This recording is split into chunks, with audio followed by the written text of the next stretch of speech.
아멘.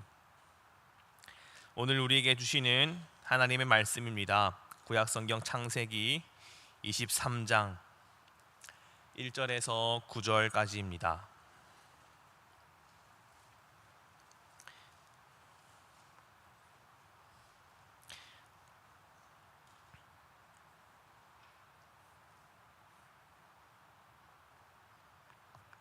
아이워시 172면에 있습니다. 구약성경 창세기 23장 1절에서 9절까지입니다. 살아계신 하나님의 말씀입니다. 함께 받들어 읽겠습니다. 사라가 127세를 살았으니 이것이 곧 사라가 누린 횟수라. 사라가 가나안 땅 헤브론 곧 기럇 아르바에서 죽음에 아브라함이 들어가서 사라를 위하여 슬퍼하며 애통하다가 그 시신 앞에서 일어나 나가서 헷 족속에게 말하여 이르되 나는 당신들 중에 나그네요 거류하는 자이니 당신들 중에서 내게 매장할 소유지를 주어 내가 나의 죽은 자를 내 앞에서 내어다가 장사하게 하시오. 헷 족속이 아브라함에게 대답하여 이르되 내 주여 들으소서. 당신은 우리 가운데에 있는 하나님이 세우신 지도자이시니 우리 묘실 중에서 좋은 곳을 택하여 당신의 죽은 자를 장사하소서. 우리 중에서 자기 묘실에 당신의 죽은 자 장사함을 금할 자가 없으리이다. 아브라함이 일어나 그 땅 주민 헷 족속을 향하여 몸을 굽히고 그들에게 말하여 이르되 나로 나의 죽은 자를 내 앞에서 내어다가 장사하게 하는 일이 당신들의 뜻일진데 내 말을 듣고 나를 위하여 소할의 아들 에브론에게 구하여 그가 그 밭에 그의 막벨라 굴을 내게 주도록 하되 충분한 대가를 받고 그 굴을 내게 주어 당신들 중에서 매장할 소유지가 되게 하기를 원하노라 하매. 아멘. 하나님께서 아브라함에게 하신 약속 두 가지가 있습니다. 그 두 가지가 무엇일까요? 그 두 가지는 자손을 주신다는 약속과 땅을 주신다는 약속입니다. 하나님은 아브라함을 부르시며 이 두 가지를 약속하셨습니다. 그런데 우리가 창세기 말씀을 읽어 보는 바와 같이 하나님은 그 약속을 아주 천천히 하나님의 시간에 따라 이루어 가시는 것을 볼 수 있습니다. 자손을 주시겠다는 약속은 언제 이루어졌나요? 아브라함이 고향을 떠난 지 약 25년 만에 이루어졌습니다. 아브라함이 100세가 되던 해에 이삭이라는 아들을 선물로 주시면서 그 자손을 주시겠다는 약속을 이루기를 시작하셨습니다. 수많은 자손을 얻는 데에는 여전히 많은 세월이 필요로 한 상황입니다. 그로부터 한 20년의 세월이 흘렀을까요? 하나님은 약속의 징표로 주신 선물 이삭을 도리어 하나님께 바치라는 명령을 아브라함에게 하십니다. 참으로 야속하고 난감한 상황이죠. 이삭이 어떻게 얻은 아들입니까? 100세의 간신히 얻은 아들이 아니겠습니까? 그런데 하나님은 이삭을 하나님께 번제물로 바쳐라고 하십니다. 하나님이 그렇게 하신 것은 야속할 수도 있겠으나 하나님께서 아브라함의 믿음을 시험하신 것으로, 테스트하신 것으로 볼 수 있겠습니다. 아브라함은 그 시험에 어떻게 대처합니까? 선물로 주신 이삭을 선택한 것이 아니라 선물을 주신 하나님을 선택합니다. 이 아브라함은 하나님의 시험을 통과하게 됩니다. 그렇게 아브라함의 믿음이 더욱 깊어지는 것이고요, 하나님과의 관계가 더욱더 돈독해지는 것입니다. 아브라함을 향한 하나님의 시험은 계속 이어집니다. 이제는 하나님은 무엇을 통하여 시험하실까요? 자손과 함께 하나님께서 주시겠다고 약속하신 땅을 통하여서 시험하십니다. 이번엔 아브라함이 그 시험을 어떻게 통과할까요? 본문 1절 말씀은 아브라함의 아내 사라가 127세의 일기로 생명을 마감하게 됨을 기록합니다. 아브라함과 함께 하나님의 복을 누리고 받아왔던 그 사라가 죽음을 맞이하게 된 것입니다. 본문은 이례적으로 이 여성의 죽음에 대하여서 비교적 상세하게 정보를 제공하고 있습니다. 사라가 어디서 생을 마감하였는지, 또 그 당시에 나이가 얼마였는지 등을 기록하고 있습니다.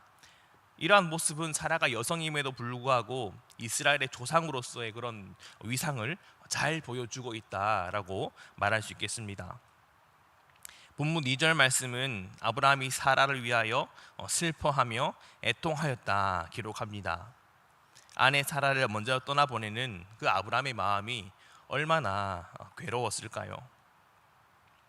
고향 갈대아우르를 떠나 먼 여정을 함께하였던 사랑하는 아내를 먼저 보내는 그 아브라함의 마음이 얼마나 괴로웠겠습니까? 특별히 아브라함과 사라는 하나님으로부터 많은 자손과 함께 드넓은 땅을 약속받았습니다. 그런데 현실은 어떻습니까? 사라가 죽었음에도 불구하고 당장 그녀를 매장할 땅 한 평조차 소유하지 못한 것이 그가 마주한 현실이었습니다. 얼마나 마음이 아프겠습니까? 평생토록 함께 고생하며 하나님의 약속 하나만 바라보고 그 약속만 믿고 달려왔는데 이 사라가 죽는 그 당시까지도 그가 묻힐 땅 한 평도 얻지 못했다는 사실이 얼마나 고달프고 서글펐겠습니까? 결국 사라는 이 땅을 얻으리라는 그 약속을 보지 못하고 죽은 것입니다. 아브라함은 아내 사라가 자신보다 먼저 죽었다는 사실과 함께 땅을 주시겠다는 그 하나님의 약속을 보지 못하고 또 그가 묻힐 땅 한 평 얻지 못하고 죽은 사실로 인하여서 더 많이 아프고 괴로웠을 것입니다. 아브라함에게 다른 시험이 찾아왔습니다. 하나님은 22장에서 자손에 대한 시험으로 아브라함에게 이삭을 바칠 것을 요구하셨는데요, 23장에서는 하나님이 이 사라가 죽은 상황 가운데 땅에 대한 시험으로 아브라함의 믿음을 테스트하고 계십니다. 아브라함은 이 시험을 어떻게 통과할까요? 아브라함은 슬픈 마음을 뒤로하고 사라를 매장할 묘지를 매입하기 위해 그 지역 토착민인 헷 족속에게 찾아갑니다. 여기서 아브라함이 헷 족속을 찾아갔다는 것은 그 헷 족속의 원로들의 모임을 가리키는 것일 수도 있고요, 또 아니면 헷 족속의 족장격의 한 사람에게 찾아가서 말했다라고 볼 수도 있겠습니다. 아무튼 이 땅 매매를 제한하고 결정할 만큼의 큰 힘이 있는 어떤 사람에게 찾아가서 아브라함이 땅을 요구하고 있는 것입니다. 본문 4절은 이렇게 말합니다. 나는 당신들 중에 나그네요 거류하는 자이니 당신들 중에서 내게 매장할 소유지를 주어 내가 나의 죽은 자를 내 앞에서 내어다가 장사하게 하시오 라고 말합니다. 아브라함은 헷 족속에게 자신이 그 땅을 매입할 의사가 있음을 보이고 있습니다. 아브라함은 많은 재산을 모은 거부였습니다. 그러나 아직까지는 땅 한 평도 소유하지 못한 외지인에 불과했습니다. 그에게는 이 사라를 매장할 땅이 필요했던 것입니다. 이어지는 대화를 보시면 헷 사람이 아브라함을 내 주여라고 표현하는데요, 이러한 모습을 보면 아브라함이 그들과 평소에 깊은 유대 관계를 맺어왔음을 짐작할 수 있습니다. 헷 족속은 평소에 깊은 관계를 맺어오던 그 아브라함에게 나름의 인심을 씁니다. 아브라함이 보기에 좋은 땅을 택하여 사라의 장례를 지내주어라 라고 말합니다. 그런데 헷 족속의 그 인심은 자기의 땅의 장례를 지내도 좋다는 말이지 땅의 소유권을 넘겨주겠다는 의미는 아니었습니다. 그래서 아브라함이 다시 한번 매매를 시도하는데요, 7절에서 9절 말씀을 보시면 그 땅을 구하고자 하는 아브라함의 의지를 엿볼 수 있습니다. 우리 7절에서 9절까지 말씀을 같이 한번 읽어보겠습니다. 7절에서 9절까지입니다. 아브라함이 일어나 그 땅 주민 헷 족속을 향하여 몸을 굽히고 그들에게 말하여 이르되 나로 나의 죽은 자를 내 앞에서 내어다가 장사하게 하는 일이 당신들의 뜻일진데 내 말을 듣고 나를 위하여 수알의 아들 에브론에게 구하여 그가 그의 밭머리에 있는 그의 막벨라 굴을 내게 주도록 하되 충분한 대가를 받고 그 굴을 내게 주어 당신들 중에서 매장할 소유지가 되게 하기를 원하노라 하매. 아멘. 아브라함은 그 사라의 시신을 그저 임시로 보관하는 어떤 장소가 아니라 영구적인 소유권을 주장할 수 있는 토지를 매입하고자 합니다. 본문에는 땅을 반드시 얻겠다는 이 아브라함의 굳은 의지가 보이고 있습니다. 아브라함은 헷 족속을 향하여서 몸을 굽혔다라고 말합니다. 몸을 굽혔다는 것은 상당한 간청을 하고 있다라는 의미이겠지요. 그리고 9절을 보시면 그 막벨라굴을 소유하고 싶은 마음이 드러나는데 충분한 대가를 지불하겠다라는 의지를 보이고 있습니다. 충분한 대가를 지불한다는 것은 무엇입니까? 가격을 협상하거나 깎을 의도가 전혀 없다는 것입니다. 값을 달라는 대로 그냥 다 주겠다, 그것이 얼마이든 다 주겠다, 충분히 주겠다라는 의미입니다. 그 땅을 소유하겠다라는 아브라함의 굳은 의지가 느껴지시죠? 마침 그 자리에 땅의 주인인 소알의 아들 에브론이란 사람이 자리하고 있었나 봅니다. 아브라함은 막벨라 굴의 주인인 에브론에게 땅을 사고자 하는 강력한 의지를 보이고 있는 것입니다. 여러분은 이 아브라함의 이러한 행동을 어떻게 보십니까? 하나님은 땅을 주시겠다고 아브라함에게 약속하셨는데 사라가 죽는 그날까지도 당장 시신을 매장할 땅을 한 평도 주지 않으셨습니다. 이에 아브라함은 사라를 매장할 땅을 매입하려고 하고 있습니다. 아브라함의 이러한 행동이 과연 믿음 있는 행동인가 아니면 믿음이 없는 행동인가 라는 질문입니다. 어떻습니까? 하나님은 아브라함에게 땅을 주지 않으셨지요.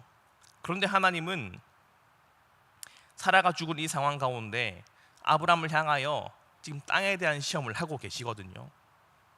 아브라함은 어떤 선택을 하는 것이 옳겠습니까? 결과적으로 말씀드리면 사라를 매장하기 위해 땅을 매입하는 이 아브라함의 시도는 믿음의 선택이었다라고 볼 수 있겠습니다.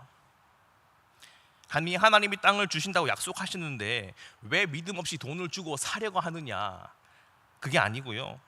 하나님이 땅을 주신다고 약속하셨기 때문에 그 약속을 믿고 그 값이 얼마이든 돈을 조금도 아까워하지 않고 어떠한 값이라도 치르겠다, 이렇게 결단하고 있는 것입니다. 땅을 주시겠다는 하나님의 약속을 믿기 때문에 값을 치르고 있는 거예요. 우리가 하나님의 일하심을 기대하며 신앙생활하는 가운데 주로 하는 실수가 한 가지 있습니다. 그것이 무엇인가 하면은 하나님이 일하시기 때문에 우리는 어떠한 수고도 어떠한 값도 치르지 않고 그냥 받기만 하면 된다, 그냥 수동적으로 기다리기만 하면 된다라는 태도입니다.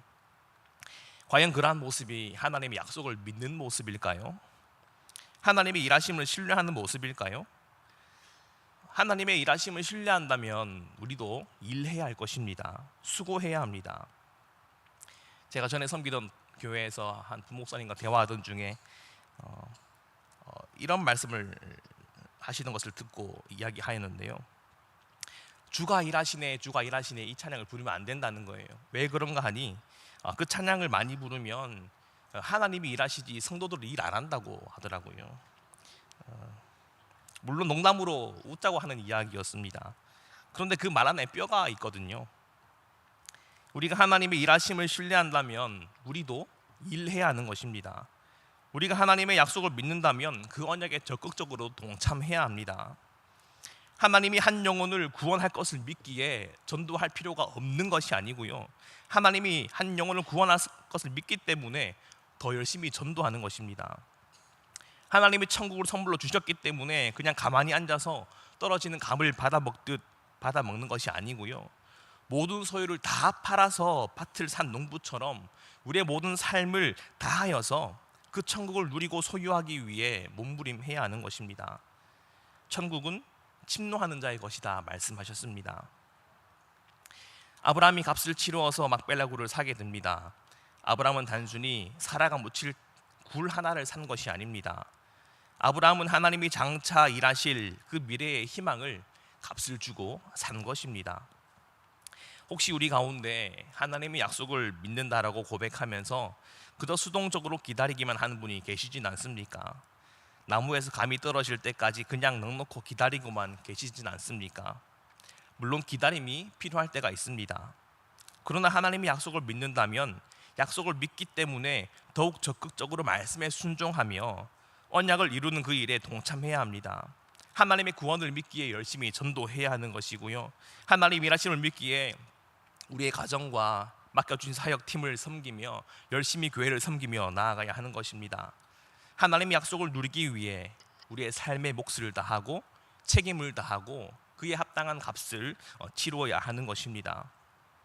하나님의 약속을 이루기 위해 우리가 순종하고 결단하고 수고하며 값을 치러야 할 부분은 무엇이는지 돌아보는 이 새벽 되면 좋겠습니다. 또 그 일을 이룰 수 있는 힘과 용기